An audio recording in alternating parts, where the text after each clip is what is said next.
पाकिस्तान के अवैध कब्जे वाले कश्मीर यानी पीओके में इस समय भारी बवाल और हिंसक संघर्ष चल रहा है, जिसके कारण मुजफ्फराबाद, रावलकोट और मीरपुर जैसे शहरों में पूरी तरह शटडाउन लगा हुआ है। पाकिस्तानी सुरक्षा बलों की कार्रवाई में 20 से अधिक नागरिकों की मौत और 200 से ज़्यादा लोगों के घायल होने की खबरें सामने आ रही है। इस पूरे विवाद पर भारत सरकार ने भी पाकिस्तान को कड़ी फटकार लगाई है। पूरी खबर क्या आपको बताते हैं। नमस्कार, मेरा नाम अमन है और आप देख रहे हैं न्यूज़ 18। इस वक्त पाकिस्तान के अवैध कब्जे वाले कश्मीर यानी पीओके से जो तस्वीरें सामने आ रही है वो पाकिस्तान सरकार और सेना के लिए बड़ी चुनौती बनती जा रही है। रिपोर्ट्स के मुताबिक क्षेत्र के कई शहरों में पूर्ण शटडाउन देखने को मिल रहा है।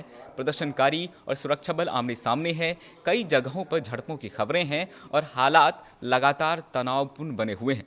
लेकिन सबसे बड़ा सवाल ये है कि आखिर ये आंदोलन शुरू क्यों हुआ। दरअसल इस पूरे आंदोलन का नेतृत्व ज्वाइंट अवामी एक्शन कमेटी यानी JAAC कर रही है। संगठन का आरोप है कि पीओके के लोगों को राजनीतिक रूप से उनका वास्तविक अधिकार नहीं मिल रहा है।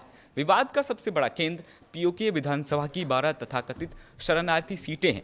प्रदर्शनकारियों का कहना है कि सीटें स्थानीय जनता के लिए लोकतांत्रिक अधिकारों को कमजोर करती है। उनका आरोप है कि पाकिस्तान की मुख्य राजनीतिक पार्टियां और सत्ता प्रतिष्ठान इन सीटों के माध्यमों से वहां की राजनीति को प्रभावित करते हैं। यही वजह है कि जुलाई 2026 में होने वाले चुनाव से पहले इन सीटों को खत्म करने और निष्पक्ष राजनीतिक प्रतिनिधित्व की मांग तेज हो गई है। लेकिन ये सिर्फ राजनीतिक लड़ाई नहीं है, आर्थिक मोर्चे पर भी जनता का गुस्सा लगातार बढ़ता जा रहा है। आंदोलनकारियों का आरोप है कि पिछले वर्ष हुए प्रदर्शनों के दौरान सरकार ने आटे और बिजली पर राहत देने समेत कई वादे किए थे, लेकिन समय बीतने के बाद भी वे वादे पूरे नहीं किए गए। बढ़ते महंगाई, बेरोजगारी और आर्थिक संकट ने लोगों की नाराजगी को और भड़का दिया है। स्थिति तब और बिगड़ गई जब JAAC के खिलाफ कड़े कानूनी कदम उठाए गए।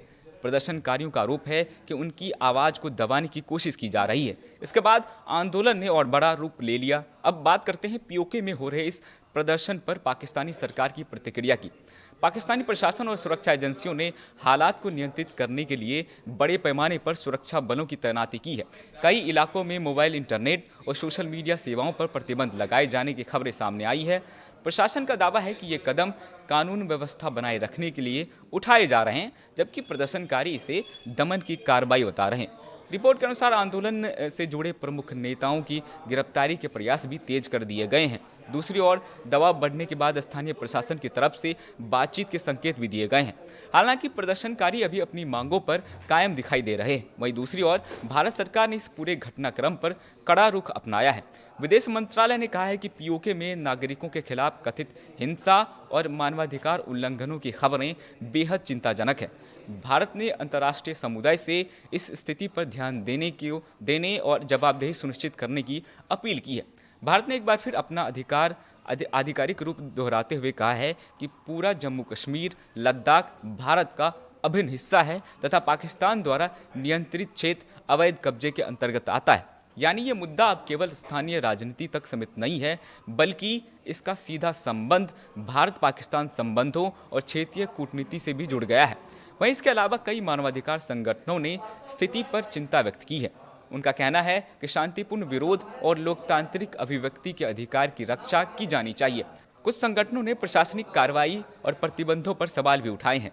अंतर्राष्ट्रीय मीडिया में भी लगातार पीओके की स्थिति पर नजर बनी हुई है। विश्लेषकों का मानना है कि यदि राजनीतिक और आर्थिक शिकायतों का समाधान नहीं हुआ तो आने वाले समय में असंतोष और बढ़ सकता है। विशेषज्ञों का ये भी मानना है कि जुलाई 2026 के चुनाव से पहले यह आंदोलन और अधिक राजनीतिक महत्व हासिल कर सकता है। यदि सरकार और आंदोलनकारियों के बीच कोई समझौता नहीं होता है तो क्षेत्र में तनाव लंबे समय तक बना रह सकता है। आपको बताते चले कि ये पहली बार नहीं है जब पीओके में पाकिस्तान सरकार के खिलाफ इतना बड़ा जन आंदोलन देखने को मिला है।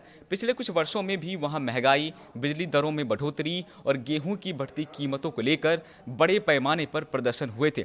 साल 2024 में ज्वाइंट अवामी एक्शन कमेटी यानी JAAC के नेतृत्व में हजारों लोग सड़कों पर उतरे थे।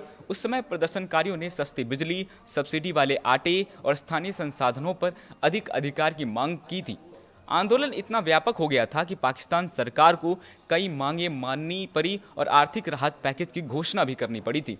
हालांकि प्रदर्शनकारियों का आरोप है कि सरकार ने बाद में अपने कई वादे पूरे नहीं किए। यही कारण है कि पिछले आंदोलनों से पैदा हुई नाराजगी समय के साथ और बढ़ती गई और अब ये आंदोलन केवल महंगाई या बिजली के बिलों तक सीमित नहीं रह गया है, बल्कि राजनीतिक प्रतिनिधित्व, लोकतांत्रिक अधिकारों और शासन व्यवस्था के सवालों तक पहुंच गया है। अब सबकी नज़र इस बात पर है कि क्या पाकिस्तान सरकार आंदोलनकारियों की मांगों पर कोई ठोस फैसला लेती है या फिर टकराव का ये दौर और लंबा खिंचता चला जाएगा। फिलहाल पीओके के हालात पूरे दक्षिण एशिया के लिए चर्चा का विषय बने हुए हैं और वहाँ की हर नई घटना क्षेत्रीय राजनीति पर असर डाल सकती है। इस पूरे मुद्दे पर आपकी क्या राय है? क्या पीओके में चल रहा आंदोलन केवल राजनीतिक संघर्ष है या फिर ये जनता के बढ़ते असंतोष का संकेत है? अपनी राय हमें कमेंट बॉक्स में जरूर बताएं। धन्यवाद।